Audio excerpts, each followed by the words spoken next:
Hi there, and thank you for visiting the Chakrascension YouTube channel. You're listening to the first in a series of podcasts in which I wish to share some of the guidance and information I have received from the group of Ascended Masters I worked with whilst formulating the Chakrascension system.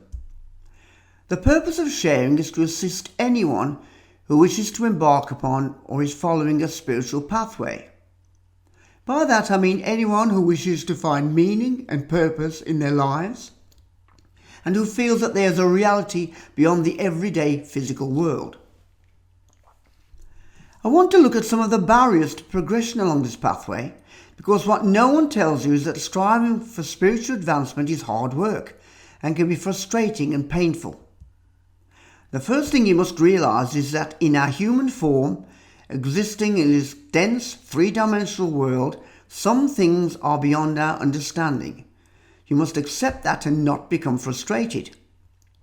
You must strive to eliminate negative emotions from your life, such as anger, hatred and resentment.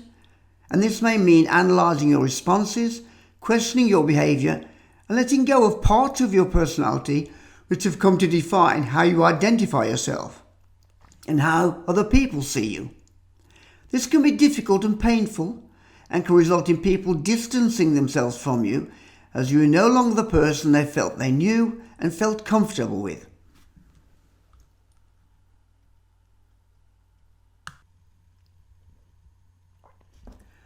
The first major block to spiritual advancement I'm going to talk about is fear.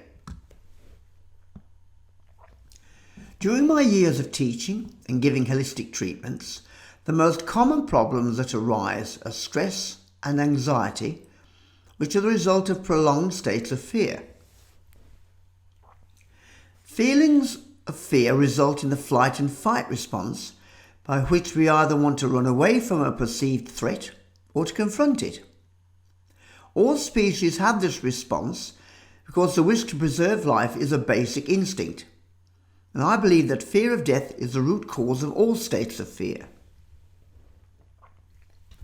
Children may be born with this flight and fight response, but they learn what to fear either through direct experience or by influence from their family, their peers, or the society in which they live. If we experience a trauma as a child, for example if we were bitten by a dog, we would then carry that fear for the rest of our lives. That is a result of direct experience.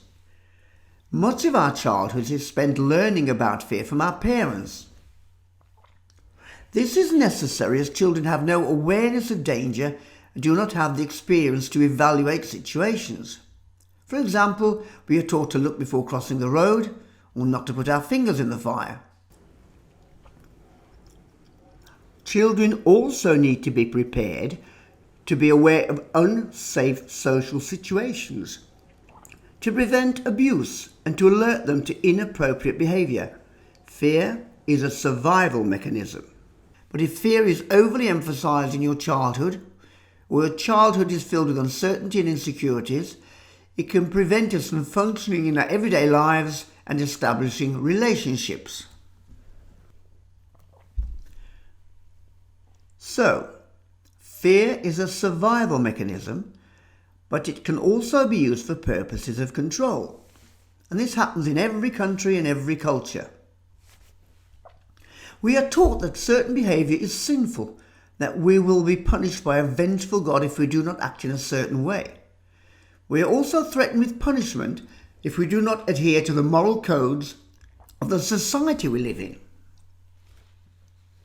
Children are taught that people of a different race are dangerous. People from a different socio-economic background are not to be trusted and are inferior. People of different faith are sinful and can do us harm. And countries with a different political system are the enemy. This results in a tribal mentality, the us and them concept. This tribalism can be observed on all levels, from the teenager looking to belong to a group so they don't feel isolated and vulnerable, to groups fighting for political control within a country, to nations declaring war on each other. We are also programmed to believe that we live on a planet of limited resources, so that we have to make sure we occupy certain areas of land which will provide the necessary food and resources to ensure our survival. We then feel that we must make sure no other tribes invade our land and take what is ours. In some cases, we feel justified to attack another tribe that has these extra resources so that we have them and we are safe. Fear motivates us to attack rather than use cooperation. The other fear that motivates war is fear of other belief systems, either religious or political. We see any group that has a different way of living as a threat. On an individual level, fear can affect quite innocuous situations such as fear of not passing an exam or not having a job we want. The reason for this is that we fear not having enough money, which taken to extremes means not being able to eat, which results in death. Also, we fear not being able to find a partner or not having friends. This means we feel isolated and vulnerable to danger. It is again the fear of death that underpins all states of fear. Fear is the opposite of love. Although love is an umbrella term for many types of relationship, it involves reaching beyond oneself and thinking of others and wishing them well.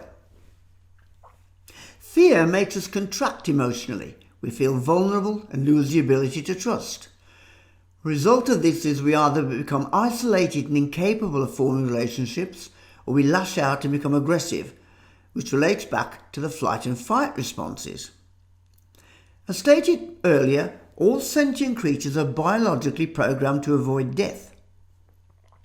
In contrast to this, most forms of spirituality embody the concept that essentially there is no death and that our essence or soul is immortal and continues to exist after our physical bodies have died. There is a conflict between our instinctive fear of death and our belief system. So ultimately, we seek a state in our spiritual journey where we have no fear of death. And this is a state that most of us may never achieve, but we can begin to eradicate as much fear from our lives as we are able.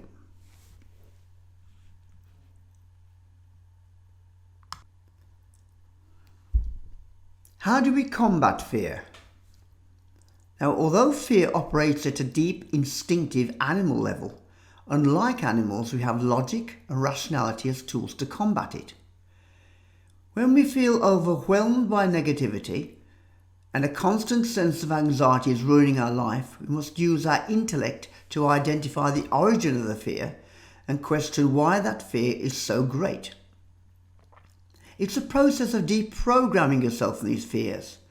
Now, this is difficult when the source of the fear is found in your childhood, as certain traumas are very deep and occurred before you could analyse and rationalise the situation.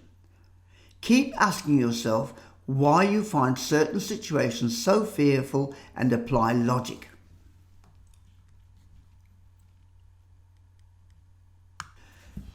I now wish to highlight how Chakrascension can be a tool in helping you to cope with fear and anxiety. Trauma and the resulting fear is held within the body in the form of energy blockages in the chakras. This prevents the flow of energy throughout the body, which can have an effect on our well-being. I have covered this topic in my video on energy therapy on this YouTube channel.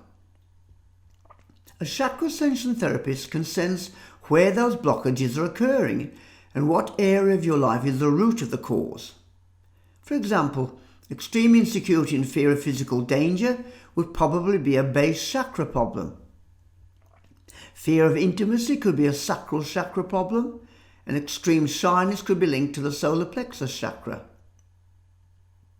Using Chakrascension may release these blockages, increasing the flow of energy and helping to diminish feelings of anxiety. Also, during the treatment, one feels in a safe space and experiences the love and support of the Ascended Masters.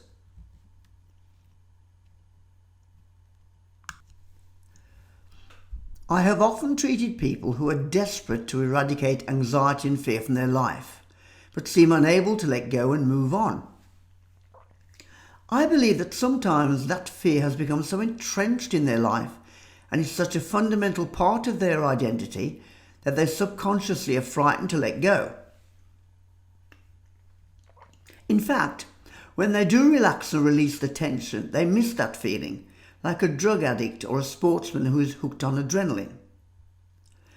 During a treatment of Chakrascension, that need for tension can be replaced by the loving and supportive energies of the Ascended Masters they are being connected to. I also encourage people to keep diaries of their thoughts and feelings so that they become aware of how their underlying negativity colours their interpretation of events in their day-to-day life. Also, if the source of the trauma is from their childhood, it is therapeutic to write letters to one's younger self, encouraging them to be positive and optimistic. Finally, it is important to forgive anyone who has brought fear into your life, as it helps you to finally let go of that fear, otherwise that person still has power over you. This can be done by writing a symbolic letter to the person who has affected you. Express how you feel, but add in a message of forgiveness. And there's also a meditation on this website using Archangel Michael to help you sever negative attachments in your life.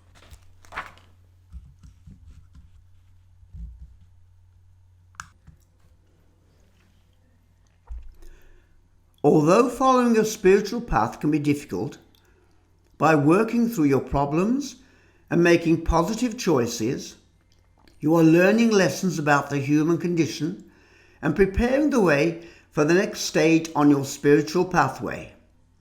Good luck in your journey.